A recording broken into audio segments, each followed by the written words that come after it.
ओम नमः शिवाय। शिवजी सदा सहाय। ओम नमः शिवाय। गुरुजी सदा सहाय। रुद्र संहिता के द्वितीय सती खंड का 31वां अध्याय। आकाशवाणी द्वारा दक्ष की भत्सरना, उनके विनाश की सूचना तथा समस्त देवताओं को याग मंडप से निकल जाने की प्रेरणा।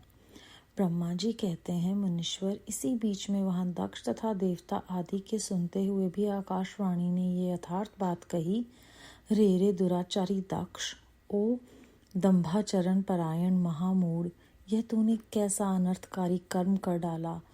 ओ मूर्ख, शिव भक्त राज दधीची के कथन को भी तूने प्रमाणिक नहीं माना, जो तेरे लिए सब प्रकार से आनंददायक और मंगलकारी था। वह ब्राह्मण देवता तुझे दुस्सह शाप देकर तेरी यज्ञशाला से निकल गए, तो भी तुझ मूढ़ ने अपने मन में कुछ भी नहीं समझा। उसके बाद तेरे घर में मंगलमयी सती देवी स्वतः पधारी, जो तेरी अपनी ही पुत्री थी, किंतु तूने उनका भी परम आदर नहीं किया। ऐसा क्यों हुआ? ज्ञान दुर्बल दक्ष, तूने सती और महादेव जी की पूजा नहीं की। यह क्या किया? मैं ब्रह्मा जी का बेटा हूँ, ऐसा समझकर तू व्यर्थ ही घमंड में भरा रहता है, इसीलिए तुझ पर मोह छा गया है।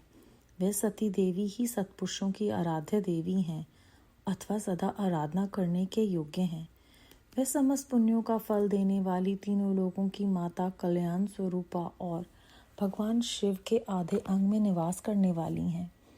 वे सती देवी ही पूजित होने पर सदा संपूर्ण सौभाग्य प्रदान करने वाली हैं। वे ही महेश्वर की शक्ति हैं और अपने भक्तों को सब प्रकार के मंगल देती हैं। वे सती देवी ही पूजित होने पर सदा संसार का भय दूर करती हैं, मनोवांछित फल देती हैं तथा वे ही समस्त उपद्रवों को नष्ट करने वाली देवी हैं। वे सती ही सदा पूजित होने पर कीर्ति और संपत्ति प्रदान करती हैं। वही पराशक्ति तथा भोग और मोक्ष प्रदान करने वाली परमेश्वरी हैं। वे सती ही जगत को जन्म देने वाली माता, जगत की रक्षा करने वाली अनादि शक्ति और प्रलय काल में जगत का संहार करने वाली हैं। वह जगन माता सती ही भगवान विष्णु की माता रूप से सुशोभित होने वाली तथा ब्रह्मा, इंद्र, चंद्र, अग्नि एवं सूर्यदेव आदि की जननी मानी गई है। वह सती ही तप, धर्म और दान आदि का फल देने वाली है। वह ही शुभ शक्ति महादेवी है तथा दुष्टों का हनन करने वाली परात्पर शक्ति है। ऐसी महिमा वाली सती देवी, जिनकी सदा प्रिय धर्म पत्नी है, उन भगवान महादेव को तूने यज्ञ में भाग नहीं दिया। अरे, तो कैसा मूढ़ और कुविचारी है। भगवान शिव ही सबके स्वामी तथा परात्पर परमेश्वर हैं।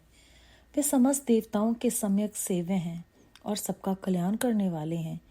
इन्हीं के दर्शन की इच्छा से सिद्ध पुरुष तपस्या करते हैं और इन्हीं के साक्षात्कारी अभिलाषा मन में लेकर योगी लोग योग साधना में प्रवृत्त होते हैं। अनंत धन धान्य और यज्ञ याग आदि का सबसे महान फल यही बताया गया है कि भगवान शिव का दर्शन सुलभ हो। शिव ही जगत का धारण पोषण करने वाले हैं। वही समस्त विद्याओं के पति एवं सब कुछ करने में समर्थ हैं। आदि विद्या के श्रेष्ठ स्वामी और समस्त मंगलों के भी मंगल वे ही हैं।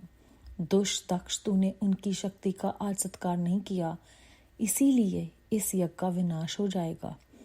पूजनीय व्यक्ति की पूजा न करने से अमंगल होता है। तूने परम पूज्य शिव स्वरूपा सती का पूजन नहीं किया है।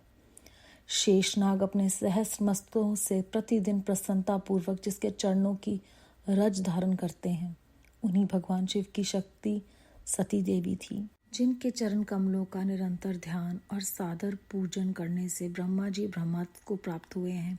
उन्हीं भगवान शिव की प्रिय पत्नी सती देवी थी, जिनके चरण कमलों का निरंतर ध्यान और सादर पूज्य करके इंद्र आदि लोकपाल अपने अपने उत्तम पद को प्राप्त हुए हैं। वे भगवान शिव संपूर्ण जगत के पिता हैं और शक्ति स्वरूपा सती देवी जगत की माता कही गई हैं। मूढ़ दक्ष, तूने उन माता पिता का सत्कार नहीं किया, फिर तेरा कल्याण कैसे होगा?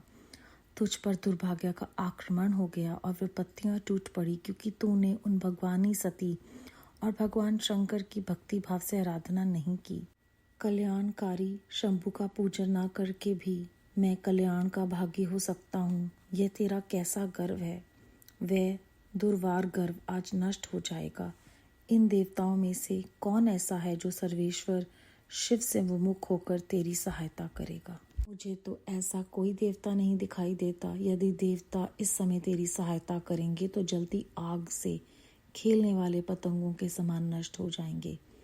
आज तेरा मुंह जल जाए, तेरे यश का नाश हो जाए और जितने तेरे सहायक हैं वह भी आज शीघ्र ही जल मरें। इस दुरात्मा दक्ष की जो सहायता करने वाले हैं उन समस्त देवताओं के लिए आज शपथ है, वह तेरे अमंगल के लिए ही तेरी सहायता से विरत हो जाएं। समस्त देवता आज इस यज्ञ मंडप से निकलकर अपने अपने स्थान को चले जाएं, अन्यथा सब लोगों का सब प्रकार से नाश हो जाएगा। अन्य सब मुनि और नाग आदि भी इस यज्ञ से निकल जाएं, अन्यथा आज सब लोगों का सर्वथा नाश हो जाएगा। श्री हरि और विधाते आप लोग भी इस यज्ञ मंडप से शीघ्र निकल जाइए।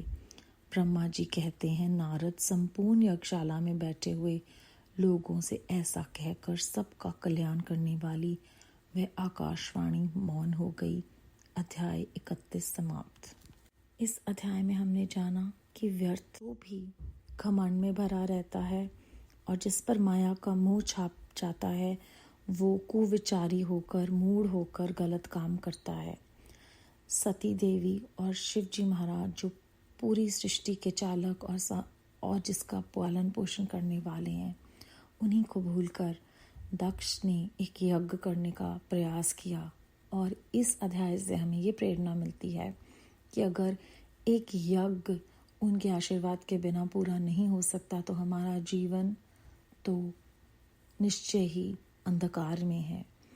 उसके अलावा इस अध्याय में हमें दूसरी बहुत महत्वपूर्ण बात ये बताई गई है कि जो भी पूजनीय व्यक्ति हैं उनकी पूजा ना करने से अमंगल होता है। यहाँ तो उन्होंने उनका अपमान किया है। उसके बाद हमें इस अध्याय में ये भी बताया है कि जो भी गर्व करता है उसका गर्व तो चकनाचूर होता ही है तथा दुर्भाग्य का आक्रमण होता है और विपत्तियां टूट पड़ती हैं। तो अगर हमारे जीवन में ऐसा कुछ भी हो रहा है तो ये हमारे लिए एक मौका है जब हम अपने भीतर झांक कर देखें कि हम कहाँ पर क्या गलतियां कर रहे हैं। इस अध्याय में न सिर्फ अंत में आकाशवाणी देवताओं को बाहर निकलने के लिए कहती हैं, मुनियों को निकलने के लिए कहती हैं, बल्कि नाग आदि जो भी वहाँ पर मौजूद हैं उन सबको वहाँ पर से जाने का आदेश मिलता है, क्योंकि अगर वहाँ पर शिव जी का अपमान हो रहा है और वहाँ पर आप खड़े हैं तो आप भी उस पाप के भागीदार हैं। और आकाशवाणी सबका कल्याण करने वाली आकाशवाणी ये सब कुछ कहकर मौन हो गई। इसी प्रकार हमारे अंतर मन की वो जो आवाज़ है वो परमात्मा की आवाज़ हमें कई बार मार्गदर्शन देती है, पर यह हम पर है कि क्या हम उस परमात्मा की दी हुई एक अंतर मन की आवाज़ को सुनकर अपने आप में सुधार लाते हैं या नहीं। पुराने ज़माने में आकाशवाणी का बहुत बार जिक्र होता था क्योंकि तब सब लोग साफ मन के होते थे शायद, और ये कलयुग है, परंतु परमात्मा का जो मार्गदर्शन है वो कभी भी किसी भी युग में लुप्त नहीं होता। तो हमें वो पल पल हमारे मार्गदर्शन करने के लिए विभिन्न विभिन्न प्रकार से प्रेरित करते हैं और आगाह करते हैं। बेअंत शुक्राना गुरुजी महाराज, बेअंत शुक्राना।